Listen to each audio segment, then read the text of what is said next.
안녕하세요. 저의 영상은 주로 부담없이 말 수 있는 데일리 와인을 소개하고 리뷰하는 내용을 담고 있습니다. 오늘 2월 2일이고요. 내일은 블랙메탈의 전설인 메이엠이 내한 공연을 합니다. 제가 예전에 CD를 나름 열심히 모았거든요. 그래서 한 4,500장 정도 되는데요. 그중 블랙메탈이 30%가 넘을 겁니다. 메이엠은 제대로 된 블랙메탈을 만든 밴드입니다. 이런 얘기를 하니까 저도 당연히 내일 메이엠의 공연에 갑니다. 메이엠을 내일 영접하니까 한잔하지 않을 수가 없겠죠.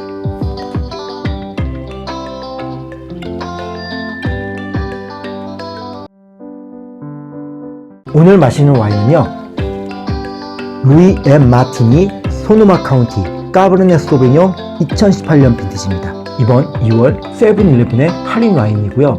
그래서 세븐일레븐에서 22,000원 정도에 구입이 가능한 와인입니다. 원래는 나파밸리가 우리나라에서 유명했었는데요, 소노마 카운티가 매우 저렴한 가격에 들어오고 있어요. 롯데칠성에서 수입을 하고 있고요. 또한 뭔가 공격적으로 마케팅을 하고 있는 것 같습니다. 색깔이 매우 짙어요. 딥퍼플이 메인이고요. 하지만 또한 붉은색도 보입니다. 딥퍼플과 딥루비 두 가지 색깔을 모두 갖고 있어요. 눈물에도 색깔이 배어있을 정도로 색깔만 보더라도 뭔가 파워풀하고 진한 와인일 거라는 생각이 들어요. 색깔을 봤을 때 그런 느낌이 향에서도 그대로 납니다. 말린 차도에 과실향이고요. 오크향과 함께 바닐라 향도 나요. 또한 산나무의 향도 풍기고요. 달큰한 향이 느껴지는 와인입니다. 산도는 매우 높습니다. 탄닌은 중정도 되고요. 맛은 향에 비해서 달지 않습니다. 잔당감이 높진 않은 와인이에요. 주시함이 향과는 좀 다른 느낌입니다. 향에서 느껴졌던 오크와 바닐라도 마시면 잘 느껴집니다. 루이 엠 마티니는요, 1922년 세워진 회사입니다. 당시에 LM 마티니 그레이프 프로덕트 컴퍼니라는 이름으로 세워집니다. 설립된 지 80년이 넘는 회사죠. 가족 경영을 계속 해오고 3대째까지는 유지가 됐는데 2002년도에 매우 큰 미국의 와인 회사죠. 갤로 패밀리가 이들을 인수하게 됩니다. 홈페이지 보면은 갤로 패밀리를 절친한 친구라고 표현을 해놨는데 실제로는 어쩔지 모르겠네요. 어쨌든 그렇게 해서 가족 경영은 끊기고요.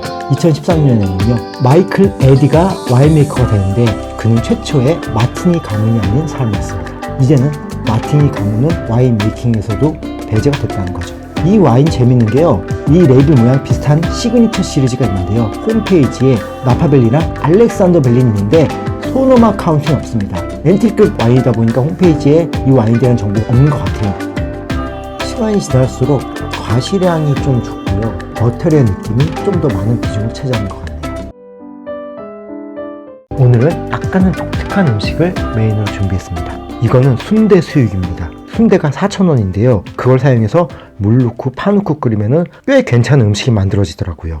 양도 푸짐합니다. 이거는 두부면 샐러드입니다. 저 면이 두부로 만들어진 그런 면이고요. 콩도 들어있고 건강식인 것 같아요. 부속까지 들어있는 그런 순대의 경우는요, 파워풀하고 타닌이 센 까베르네 소비뇽 와인이랑 매우 잘 어울리거든요. 이것도 까베르네 소비뇽이지만은 드라임이 많은 그런 까베르네 소비뇽은 아니어서 그만큼 어울릴 것 같지는 않습니다. 그래도 한번 맛을 보겠습니다. 순대 수육과 와인이 서로 피해를 주지 않으면서 적당히 잘 융합되는 그 정도의 마리아주를 보여줍니다.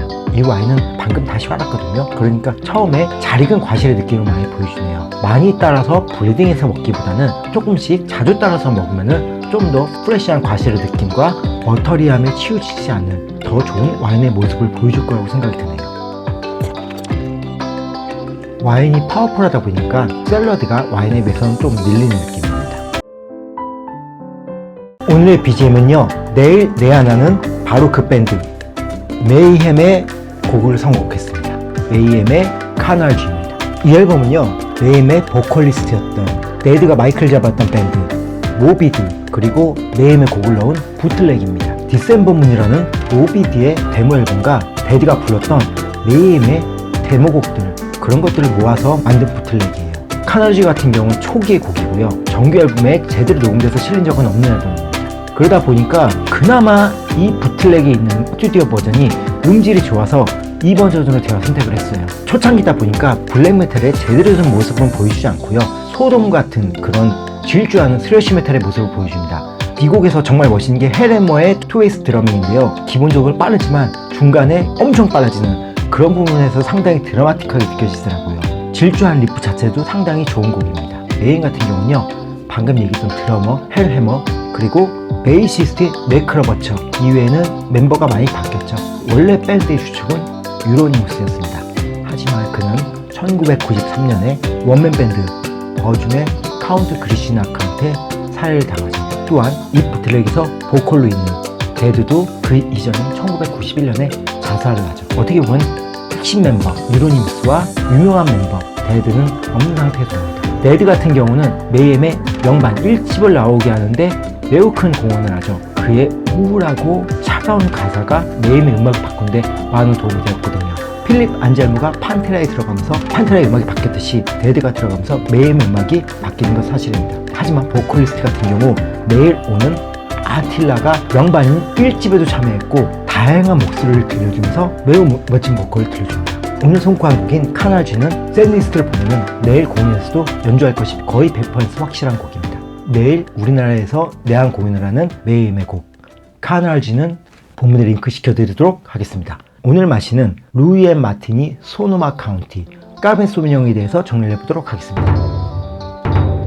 이 와인은 미국 와인에 우리가 기대하는 모습을 잘 보여주는 와인이에요. 잘 익은 과실의 느낌, 어느 정도 강한 오크, 버터리향. 하지만 우리가 미국 와인에서 실망하는 단점이 그래도 적은 와인이에요. 향에서 오크함은 꽤 강해요. 그래서 그거는 불호가 있으신 분도 좀 있을 것 같습니다. 하지만 맛에서는 향과는 다른 좀 더 프레시한 느낌의 와인이에요. 그리고 잔단감도 일반 미국 와인에 비해서 많지가 않습니다. 일반 데일리 미국 와인 같은 경우는 최고의 단점이 너무 강한 오크와 함께 혀를 치는 타격감이거든요. 이 와인은 그런 타격감이 없어요. 미국 와인이지만 마시면 오히려 주시한 과실 느낌이 잘 느껴지는 와인입니다. 롱반이나 서브미션, 내비게이터 같은 데일리 와인에서 혀를 치는 듯한 타격감, 그것이 싫었던 분이라면 이 와인은 그나마 좀 괜찮을 수가 있을 것 같아요. 간단히 표현하자면 단점이 적은 파워풀한 미국 와인이라고 생각이 듭니다. 저 같은 경우 요새 취향이 미국 와인을 딱 좋아하는 건 아닌데요. 그래도 2만원 초반대면은 좀 파워풀한 미국 음식, 바베큐라던가 햄버거 그런 거와 먹을 때 이 와인을 선택할 것 같은 그런 생각이 드네요. 파워풀한 와인을 좋아하시는 분이라면은 가성비 좋은 와인이라고 생각이 들고요. 그렇지 않은 분들은 좀 파워풀한 음식을 드실 때 곁들이면 좋으신 와인이라는 생각이 듭니다. 가성비를 얘기할 때 미국 와인 중에서는 그래도 이 정도 가격에 너무 과하지 않고 단점이 많지 않은 와인을 만나기는 쉽지 않지 않은 2만원 초반대 와인 중에서는 그래도 괜찮은 와인이라는 생각이 듭니다. 다음에도 또 다른 재미있고 궁금한 와인으로 여러분들을 찾아뵙도록 하겠습니다. 감사합니다.